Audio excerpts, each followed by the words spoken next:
Continuando, vamos a hablar de los metaloides, que aquí ya la cosa también se está poniendo un poco extraña. Primero que nada, hay que decir que se llaman metaloides porque tienen propiedades que son intermedias entre los metales y los no metales. Es decir, es ese punto de cambio en el que los elementos prácticamente están dejando de ser metales y se están empezando a convertir en lo que conocemos como no metales. Esto debido a la capacidad que tienen para ionizarse o separarse y también a la capacidad de crear enlaces químicos. La mayoría se dice que son semiconductores. ¿A qué nos referimos con esto? Que pueden funcionar tanto como conductores eléctricos como aislantes. Esta es una propiedad muy valorada de estos elementos, ya que prácticamente todo lo que usamos que tiene circuitos eléctricos se apoya de estos semiconductores para no quemarse, por ejemplo. Así que aparatos como la computadora, los carros, las tarjetas gráficas, la inteligencia artificial, todo esto funciona a partir de estos elementos químicos. Como podrás darte cuenta, son muy importantes para la vida cotidiana. Sin ellos, nuestra vida sería muy diferente hoy en día. Además de eso, son elementos que son relativamente abundantes. Algunos ejemplos de ellos son el arsénico, el silicio y el boro, que por ejemplo el silicio se usa mucho para elaborar estos semiconductores que te digo. Además de esto, son elementos duros, poco maleables, es decir, que no se pueden manipular, que no se pueden doblar con tanta facilidad, ya que son quebradizos. A pesar de ser un metal, prácticamente se pueden quebrar. Su punto de fusión es elevado también. Y finalmente se les considera elementos anfóteros. En este caso, la palabra anfótero quiere decir que puede funcionar como un ácido o como una base. No sé si te acuerdas de cuando hablamos del pH, por ejemplo. En este caso, los metaloides pueden comportarse de acuerdo a su pH como una sustancia ácida o pueden cambiar del otro lado y comportarse como una sustancia básica. Aquí en la pantalla te muestro la ubicación de los metaloides en la tabla periódica. Es importante que notemos que son una escalerita, no es un grupo como tal lineal o varias filas de elementos como los metales de transición. En este caso, los metaloides empiezan por boro, pasan por silicio, germanio, arsénico, antimonio, telurio y polonio. Estos son los elementos considerados metaloides. Y los que están después de ellos son los que llamamos propiamente no metales. Es importante que notes que se encuentran a la derecha de la tabla periódica. Y como características principales, los no metales van a tener que estos no pueden conducir la electricidad ni el calor. Estos elementos ya no son conductores y, por ejemplo, esa es la principal diferencia entre un metal y un no metal. Un metal conduce la electricidad y el calor. Un no metal ya no lo hace, para que tengamos en cuenta esta diferencia. Además de esto, cada uno tiene propiedades muy particulares o específicas. Forman enlaces químicos llamados covalentes, lo cual ocasiona que formen moléculas inclusive entre ellos. A esto se le suele llamar moléculas diatómicas, ya que crean una molécula a partir de dos átomos de este mismo elemento.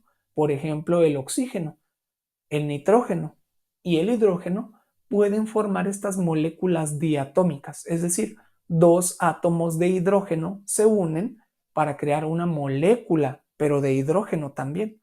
Ese es otro punto importante en los no metales que los metales no pueden hacer.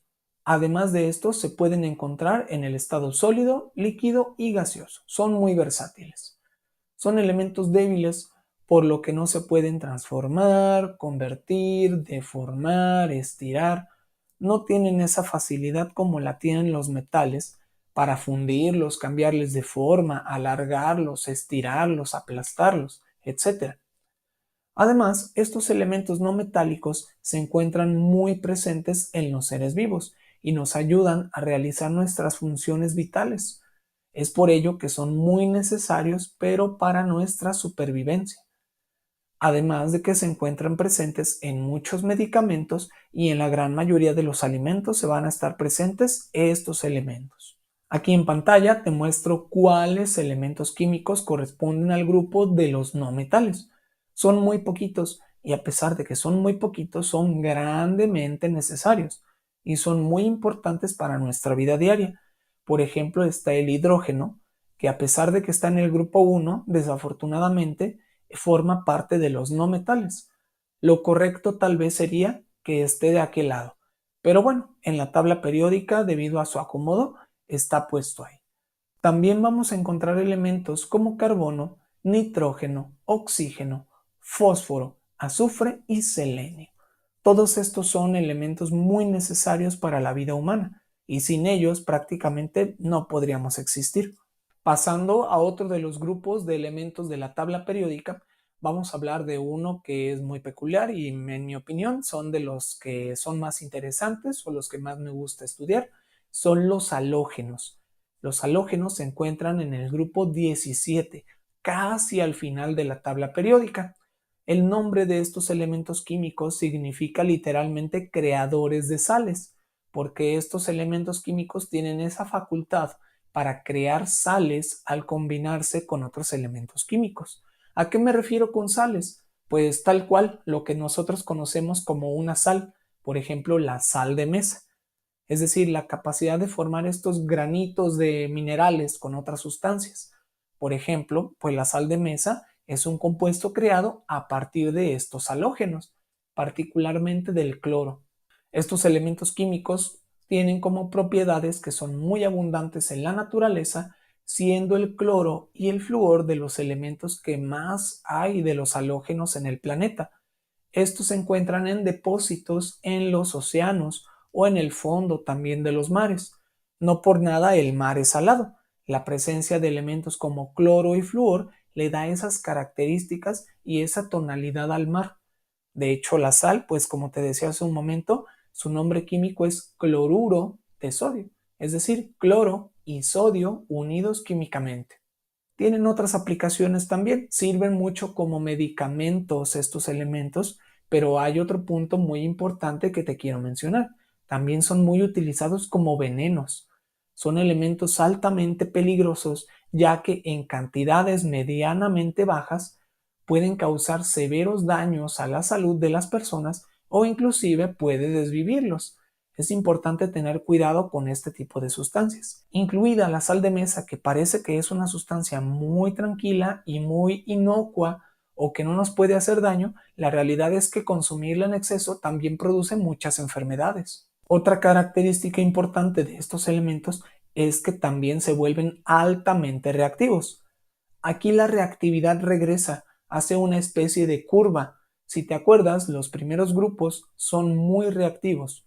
Los grupos intermedios ya no son tan reactivos, pero los grupos del final otra vez regresa esta reactividad, siendo los halógenos un grupo de elementos bastante reactivos y con ganas de reaccionar con lo que se les encuentre enfrente. En este caso, su estado de oxidación es negativo y es -1. Por lo tanto, van a buscar la manera de crear una reacción química prácticamente a como dé lugar.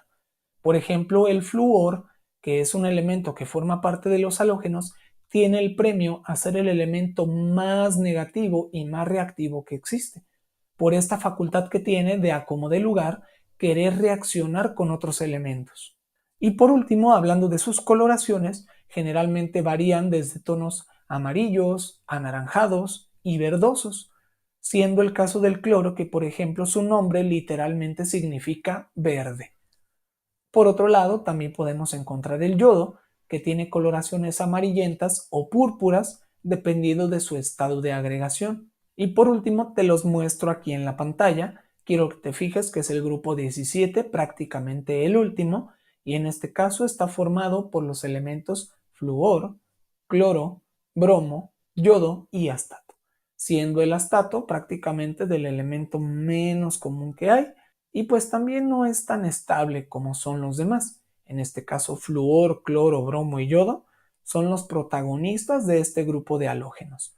Se encuentran presentes en muchos medicamentos, muchos insecticidas, muchos venenos y también en algunos alimentos. Vamos a pasar al último grupo de elementos químicos, que en este caso son los gases nobles. Estos, como su nombre lo dice, son gases y se encuentran carentes de olor, color y sabor, además de que tienen una reactividad muy baja o prácticamente de cero. Por eso es que se llaman gases nobles, porque no tienen esta capacidad tan desarrollada de reaccionar con otros elementos. Y ahorita vamos a ver por qué. Estos elementos son monoatómicos. Quiere decir que se encuentran solamente en grupos individuales de un átomo. No pueden crear grupos de 2 o de 3, sino que se encuentran solitos a pesar de ser gases. Te lo digo porque habíamos dicho hace un momento que hay otros gases que les gusta crear moléculas diatómicas. Elementos como hidrógeno, oxígeno o nitrógeno o hasta azufre pueden crear estas moléculas diatómicas, sin embargo los gases nobles no lo pueden hacer. Estos elementos no son tan raros, se encuentran en el aire y en la atmósfera e inclusive nosotros cuando respiramos, una pequeña cantidad del aire que respiramos está compuesto por una mezcla de estos gases nobles. Como algunos son más ligeros que el aire, a medida que brotan de la Tierra, van subiendo y se pasan a formar parte de la atmósfera. Estos elementos tienen una característica muy importante y es que su capa de electrones final está completa. Es por eso que les es muy difícil reaccionar con otro elemento. Los elementos químicos lo que buscan es lograr esta estabilidad electrónica y una vez que la alcanzan es complicado que otra sustancia pueda hacer una reacción química con ellos, a menos de que sea muy agresiva. En el caso de los gases nobles ya está completa su capa, por lo tanto de manera natural o normal difícilmente van a buscar crear una reacción química porque ellos no la necesitan. Esa es la realidad. Los gases nobles están como bien cubiertos por sus electrones y no necesitan realmente buscar electrones ya sea para dar o para recibir de otros elementos. Por último, algunos de los usos que podemos encontrar de estos elementos son como aislantes, refrigerantes o usados en globos o dirigibles para flotar. Como no reaccionan estos elementos, tienen muchas aplicaciones en lugares donde puede haber explosiones o fuego y por eso se usan como refrigerantes o como aislantes. Aquí en la imagen en pantalla puedes ver dónde se localizan. Te decía hace un momento, es el grupo número 18. Es el último que está en la tabla periódica. Y los elementos que forman este grupo son el helio, neón, argón, criptón, xenón y radón. En algunos casos se considera también al organesón, que es el elemento 118. Y ahora te toca a ti. Cuéntame qué te ha parecido este video sobre los elementos químicos. Sé que es un poco más largo, pero no por eso menos interesante. Me gustaría que me compartas alguna experiencia que hayas tenido o si hay algún dato de estos de los elementos que no conocías. Es importante entender que por eso están clasificados de esta manera, ya que sus propiedades son diferentes y entre mejor estén separados, también es mejor comprenderlos y poderlos utilizar en la vida cotidiana. Cuéntame qué experiencias has tenido con los elementos químicos. Te leo en los comentarios.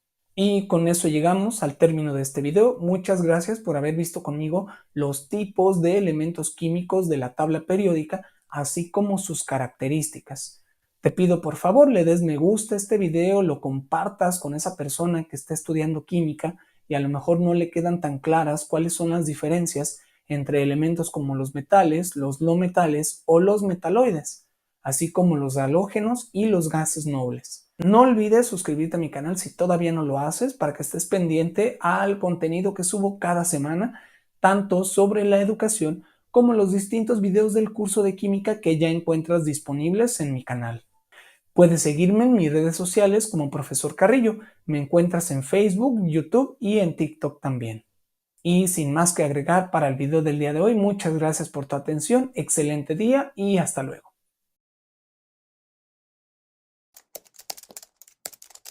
¿Te has preguntado alguna vez por qué existen elementos que pueden reaccionar de manera muy sencilla con casi cualquier elemento y por qué, por el contrario, existen otros elementos que muy difícilmente van a reaccionar con otros? Quédate en este video para que conozcas un poco más acerca de cuáles son los motivos por los que un elemento puede reaccionar o no con otros elementos. Comenzamos. ¿Qué tal? Soy el profesor Juan Pablo Carrillo, maestro en secundarias con más de 4 años de experiencia y también maestro en educación con intervención en la práctica educativa. Para el video del día de hoy vamos a platicar de una de las propiedades de los elementos químicos que desde mi punto de vista es de las más importantes y también de las que a veces son más difíciles de entender. Vamos a explicar cuáles son las razones que hay detrás del hecho de que un elemento químico pueda reaccionar con otros. ¿Qué factores se deben de tener en cuenta además del tipo de elemento químico? Vamos a averiguarlo en este video.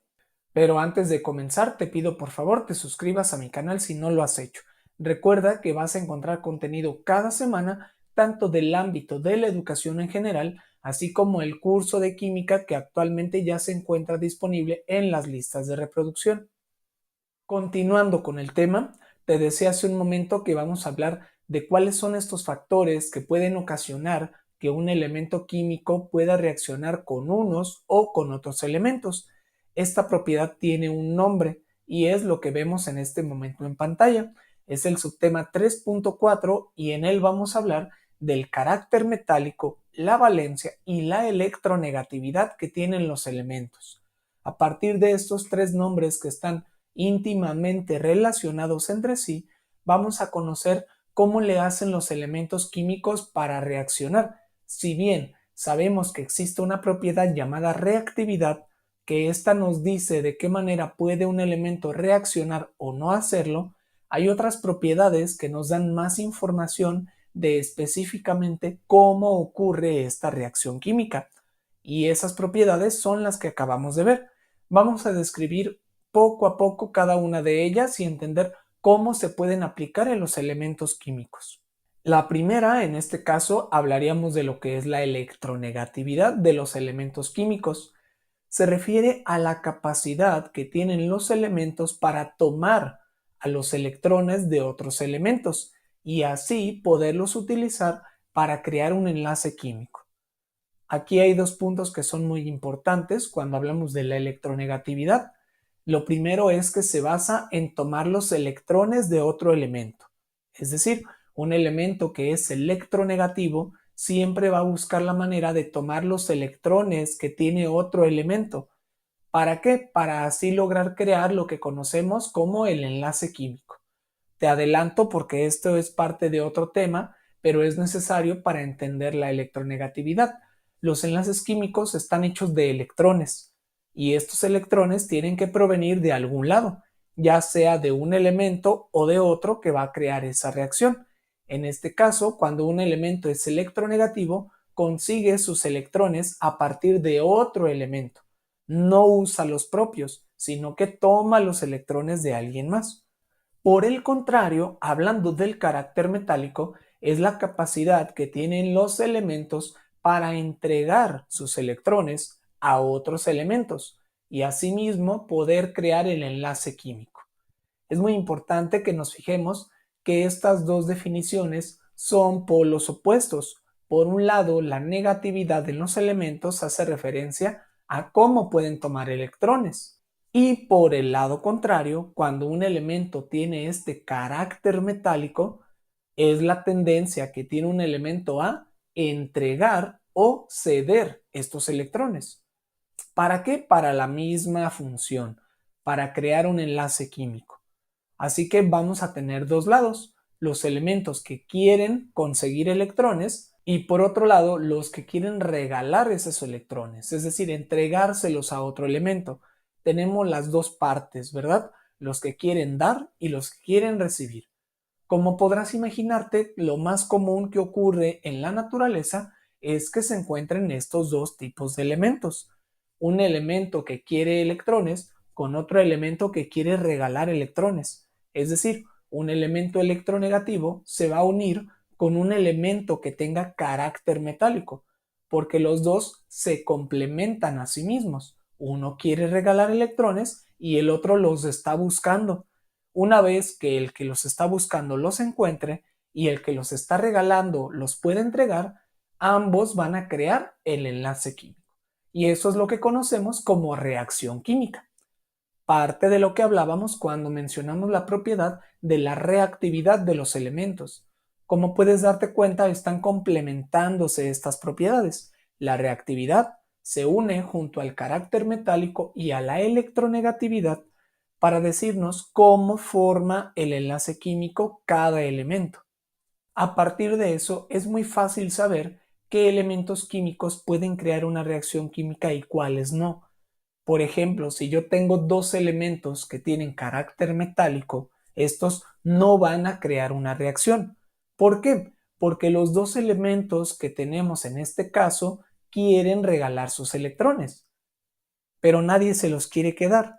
Entonces, estos elementos, si los dos tienen carácter metálico, va a ser muy difícil que puedan crear una reacción química. De hecho, es prácticamente imposible. Electrónicamente no puede ocurrir esta reacción porque ninguno de los dos está complementando al otro.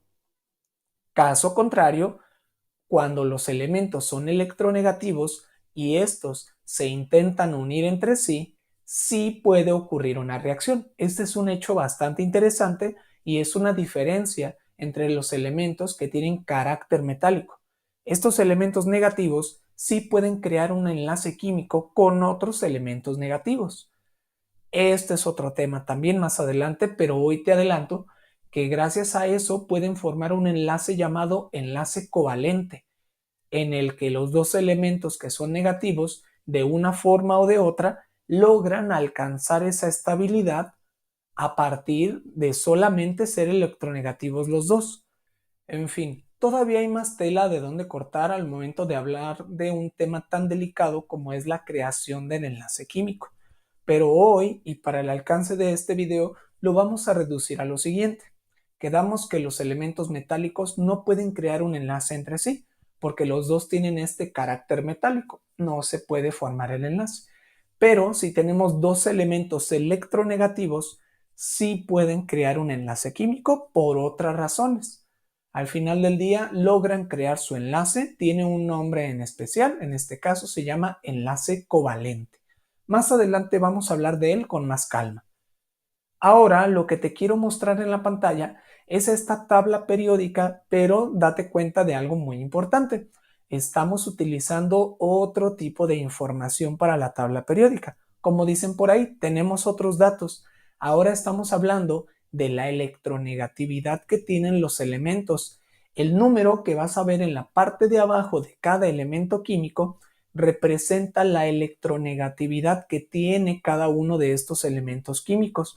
Vamos a darnos unos minutos para irla estudiando y a partir de ahí sacar algunas conclusiones importantes sobre cómo se comportan los elementos químicos.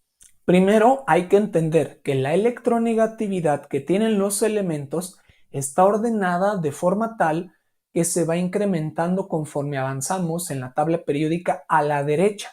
Entre más la leo hacia la derecha, los elementos van a tener un mayor número de electronegatividad. Del mismo modo, conforme yo empiezo a leer la tabla de abajo hacia arriba, la electronegatividad también aumenta. Dicho de otro modo, entre más lees la tabla periódica hacia la derecha y hacia arriba, la electronegatividad es mayor, pero entre más lees la tabla periódica hacia abajo y hacia la izquierda, la electronegatividad es menor, o dicho de otro modo, el carácter metálico de los elementos aumenta. Entonces podemos concluir que están opuestos en la tabla periódica. Los elementos negativos los voy a encontrar a la derecha y arriba, y los elementos con carácter metálico los voy a encontrar a la izquierda y abajo. Es bastante importante comprender esto porque nos ayuda a clasificar a los elementos de acuerdo a su electronegatividad, y eso también nos explica si va a ocurrir una reacción química o no. Si no, imagínate, tendríamos que experimentar uno por uno con cada elemento para ver en qué casos ocurre una reacción y en cuáles no. Vamos a revisar algunos de los valores de electronegatividad que encontramos en esta imagen. Los primeros, y son con los que quiero empezar, por ejemplo, es con el elemento hidrógeno, que en este caso tiene un valor de 2.1, y conforme empieza a bajar, todos los elementos del grupo 1, su electronegatividad empieza a bajar hasta que llegamos al elemento francio. que como te decía hace un momento, él ya está colocado en la parte donde es más el carácter metálico que la electronegatividad. Por ejemplo, francio es el elemento más metálico que existe. El elemento con mayor carácter metálico que existe es el francio. ¿Por qué? Porque está localizado en la parte de abajo y a la izquierda de la tabla. Asimismo, su valor de electronegatividad es el más pequeño, 0.7. A partir de ahí, conforme avanzamos a la derecha, estos valores van subiendo. Si por ejemplo vemos al elemento radio, ya tiene 0.9.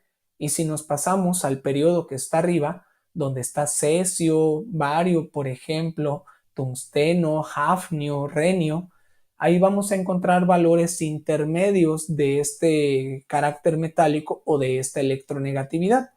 Valores entre 1 y 2. En este caso, pues son valores intermedios, ni mucho ni poco. Si te acuerdas, dijimos que esos son los metales de transición. Por eso es que tienen un valor intermedio, porque sí son metales, pero poco a poco empiezan a perder esa propiedad y empiezan a ganar un poco de electronegatividad. Algunos otros elementos de los que podemos hablar, en este caso es el rutenio, el rodio, el paladio, el osmio, el iridio, todos estos tienen todavía valores intermedios de electronegatividad. Si los comparamos con los que están un poco más arriba, vamos a darnos cuenta que elementos como hierro, cobalto, níquel, cobre o zinc tienen valores menores a 2 de electronegatividad.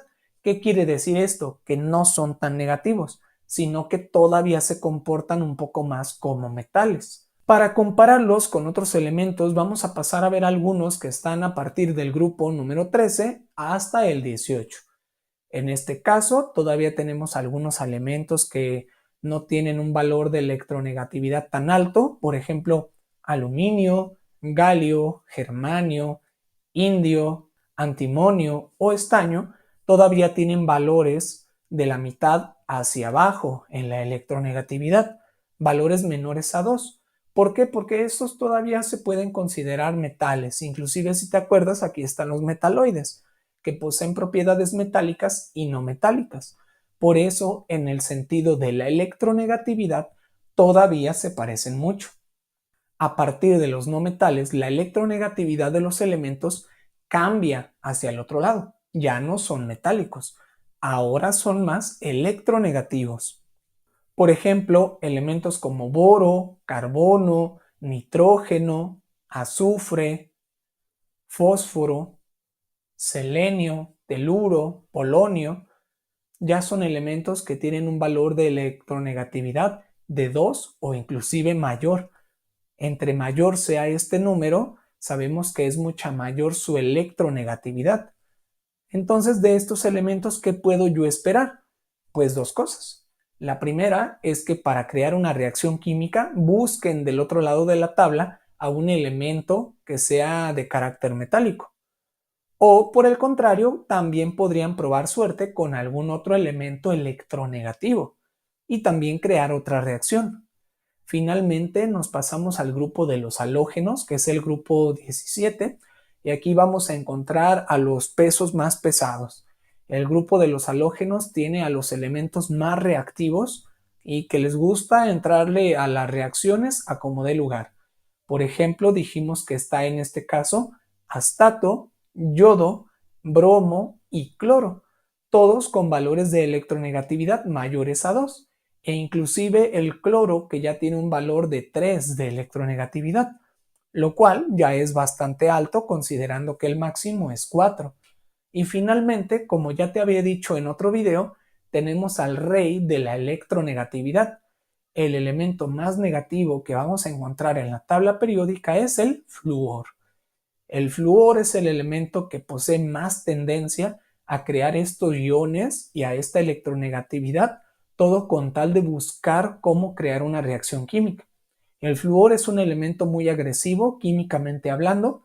A la menor oportunidad va a ver con quién reacciona, al grado de que es capaz de reaccionar también con facilidad con muchos otros elementos negativos que hay por ahí, por ejemplo con el oxígeno. Y esta tablita de manera muy general pues nos explica eso, la electronegatividad que podemos encontrar para los elementos. A partir de estos valores es posible saber qué tipo de enlace pueden crear los átomos. En otro video vamos a explicar que existen tipos de enlaces químicos diferentes y en parte se debe a las diferencias en la electronegatividad o el carácter metálico que tienen estos elementos. Para terminar, te dejo un pequeño recordatorio.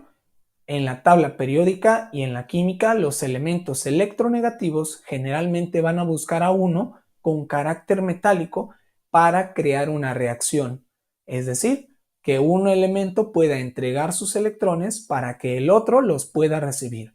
A partir de este intercambio en los electrones, se forma lo que conocemos una molécula o un compuesto químico, pero siempre parte de que los electrones pasen de un lugar al otro.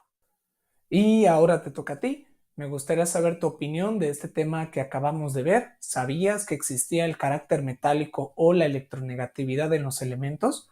Además de que esta es la que nos indica de qué manera puede reaccionar un elemento o no con otro. ¿Pensabas que todos los elementos podían reaccionar con cualquiera? Te leo en los comentarios. Y con eso llegamos al término de este video. Muchas gracias por haber visto conmigo el carácter metálico, la valencia y la electronegatividad de los elementos químicos. Recuerda darle me gusta a este video, compartirlo también con aquella persona que sepas que está estudiando química y que no le ha quedado todavía muy claro a qué nos referimos cuando hablamos de la electronegatividad o el carácter metálico de los elementos. Quizá la explicación que damos en este video le pueda ser de ayuda. Asimismo, no olvides suscribirte a mi canal si todavía no lo has hecho para que estés pendiente al contenido que subo cada semana, tanto del ámbito de la educación, así como del curso de química que ya está disponible en este momento. Puedes seguirme en mis redes sociales, me encuentras como Profesor Carrillo, tanto en Facebook, YouTube y también en TikTok. Y sin más que agregar para el video del día de hoy, muchas gracias por tu atención, que tengas un excelente día y hasta luego.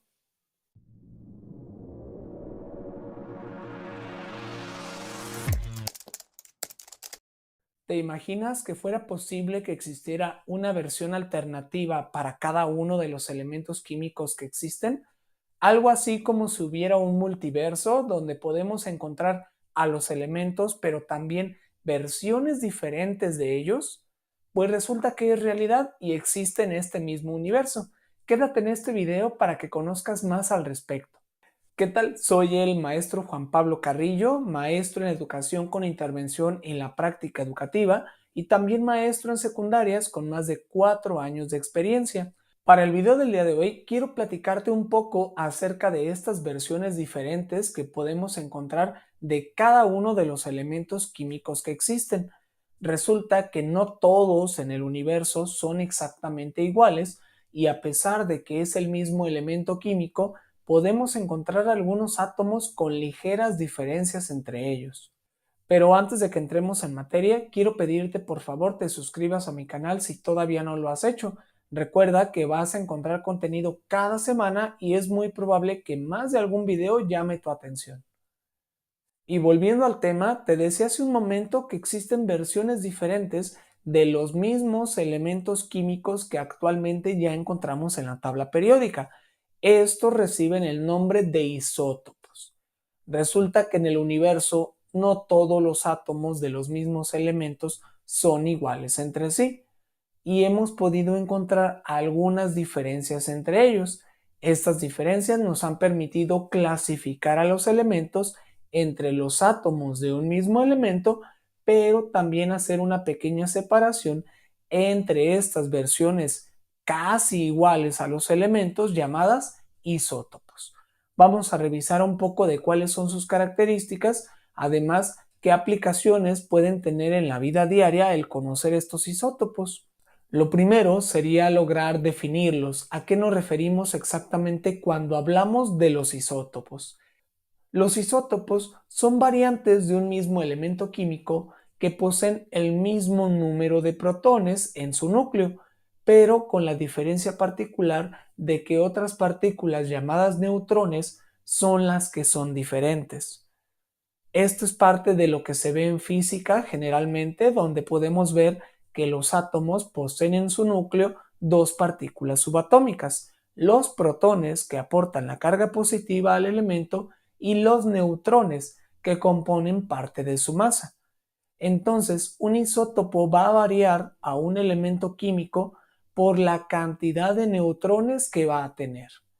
Esto significa que los isótopos de un mismo elemento tienen una misma configuración electrónica, es decir, la misma cantidad de protones y de electrones que su versión normal de ese elemento, pero lo que va a ser diferente es su masa atómica.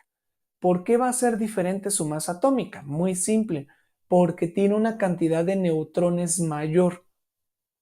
¿Ok? Resumiendo esta parte, un isótopo es una versión alternativa de un elemento y se va a caracterizar por contener más neutrones de los que las versiones normales de cada elemento suelen tener.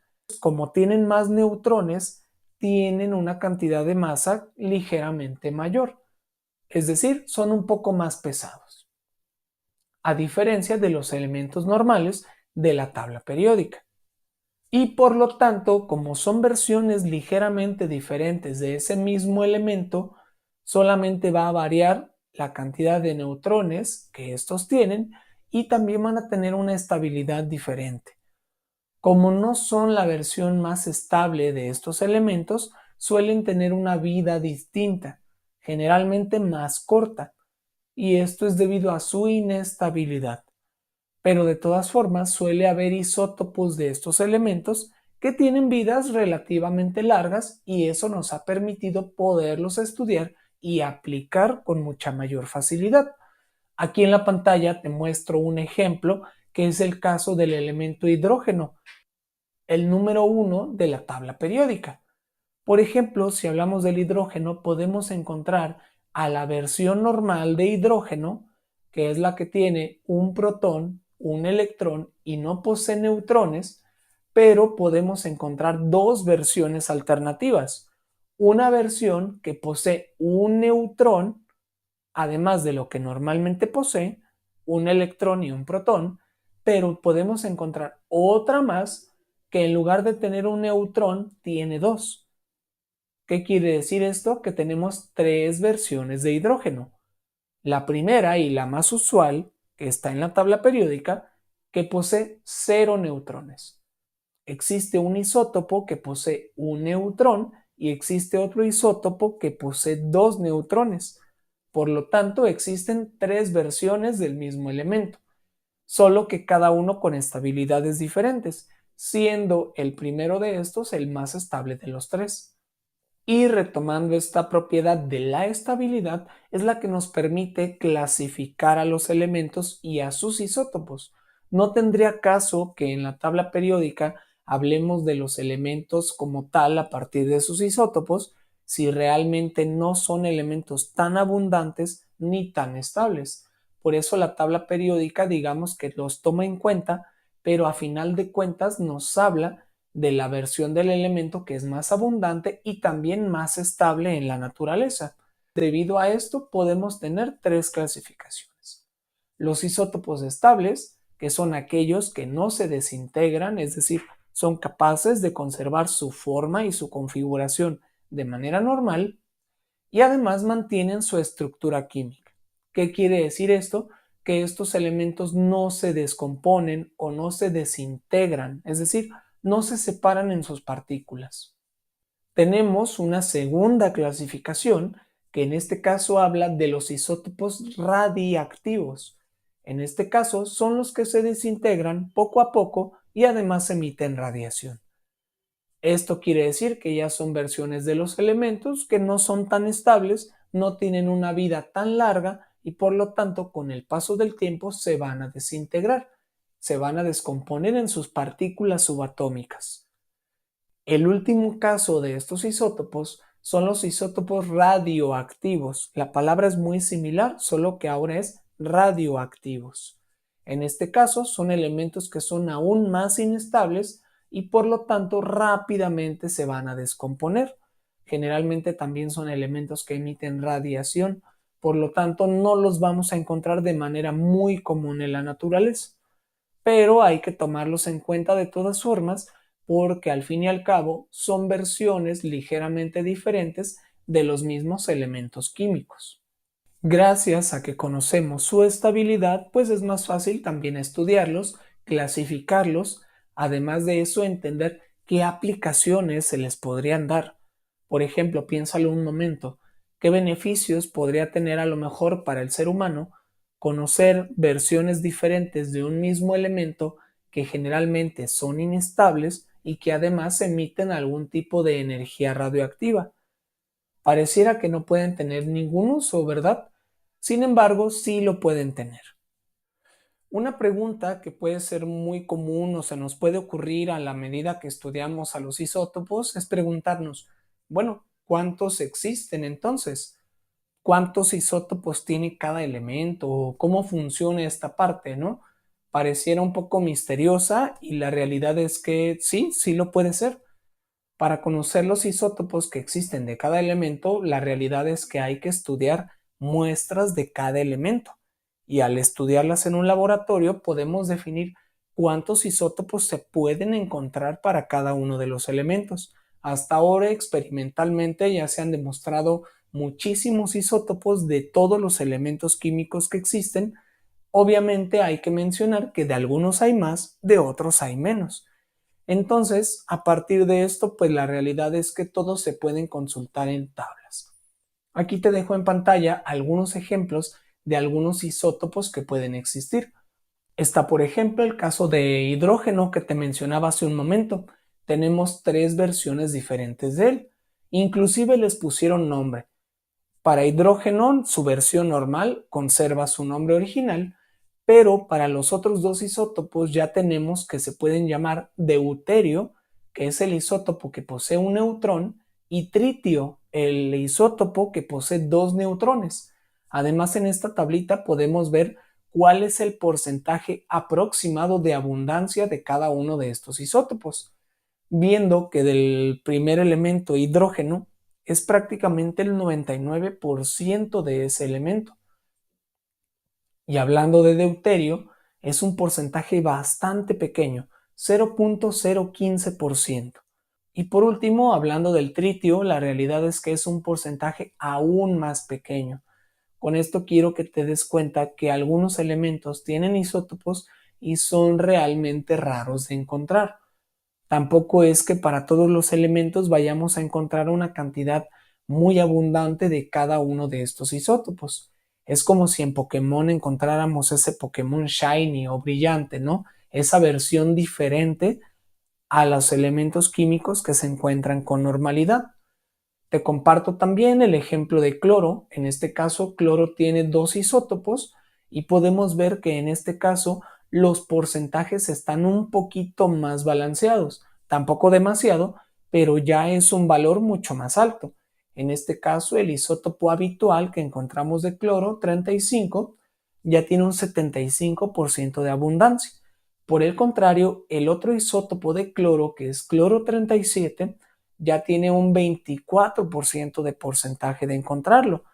Quiere decir que si tú tomas una muestra de cloro, del elemento cloro en su estado puro, el 75% va a ser cloro 35 y el porcentaje restante va a ser cloro 37. Los dos elementos, el normal y su isótopo, coexisten de manera normal.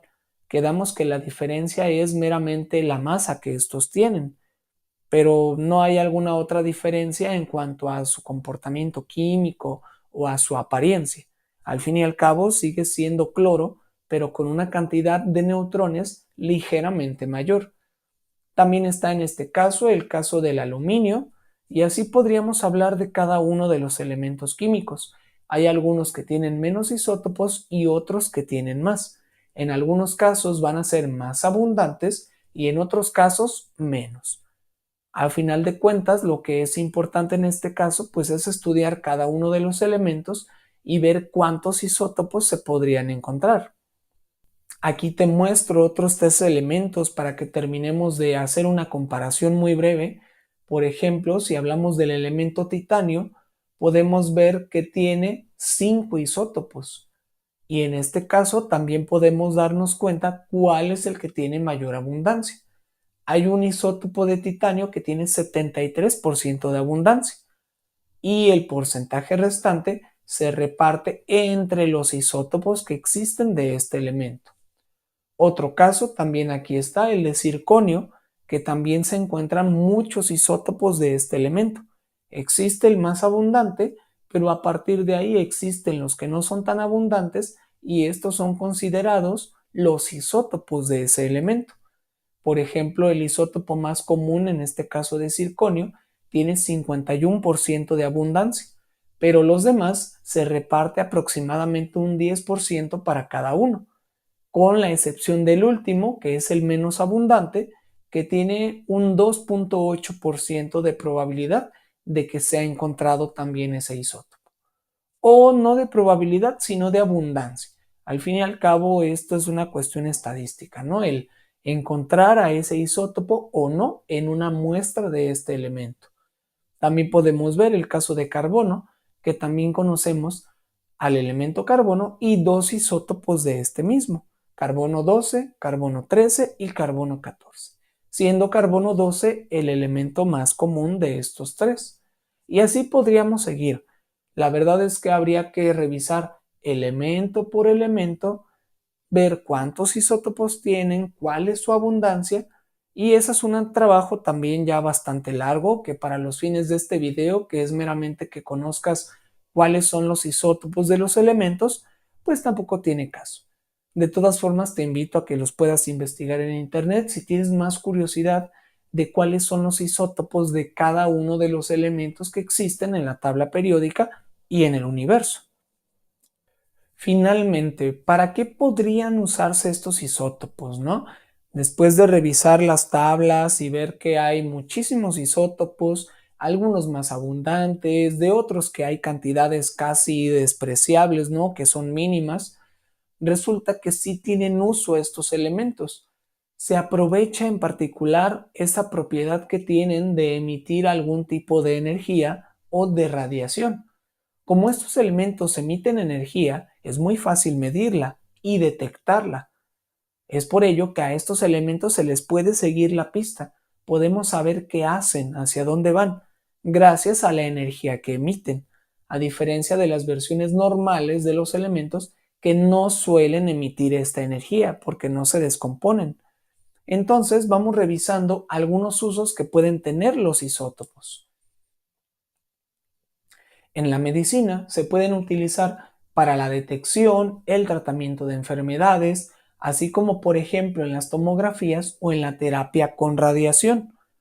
Se suelen utilizar medicamentos hechos a base de estos elementos radioactivos para el tratamiento de algunas enfermedades, para las quimioterapias, por ejemplo, o un caso muy particular para problemas de tiroides, se suele utilizar el elemento químico yodo, pero en algunas de sus versiones a partir de sus isótopos.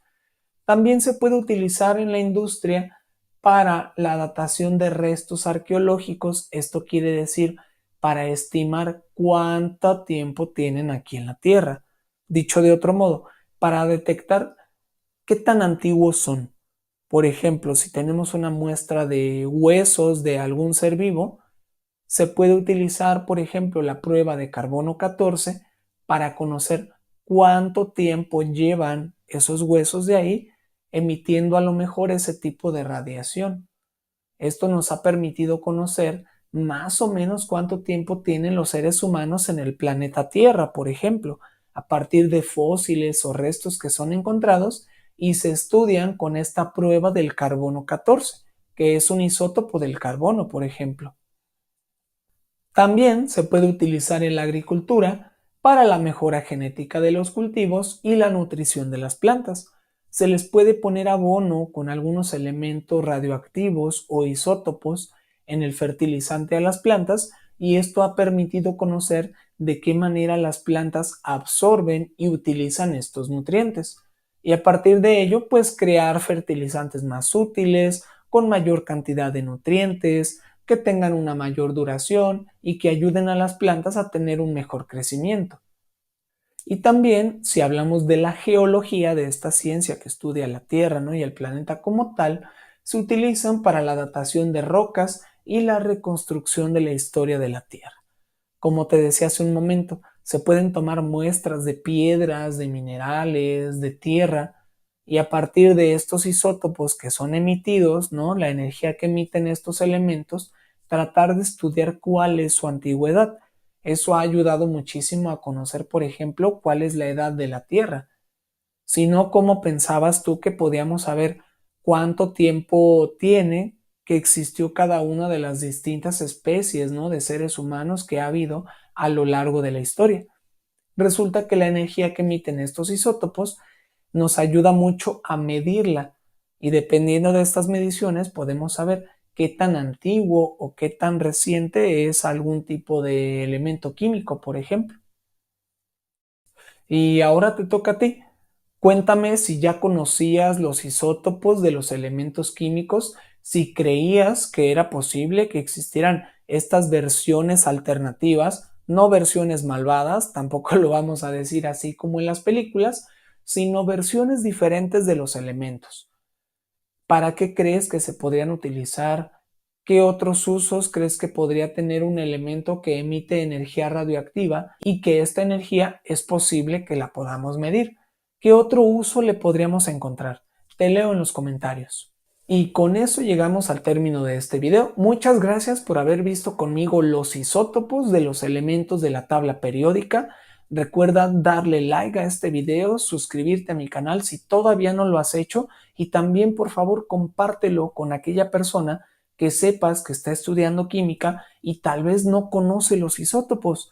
No es un tema tan tocado en el asunto de la enseñanza de la química, así que tal vez le serviría para conocer un poco más sobre los elementos. Puedes encontrarme en mis redes sociales como Profesor Carrillo, tanto en Facebook como en YouTube y también en TikTok, para que estés pendiente al contenido que cada semana estoy agregando a mi canal, tanto del ámbito de la educación, así como del curso de química que ya está disponible en las listas de reproducción. Y sin más que agregar para el video del día de hoy, muchas gracias por tu atención, que tengas un excelente día y hasta luego.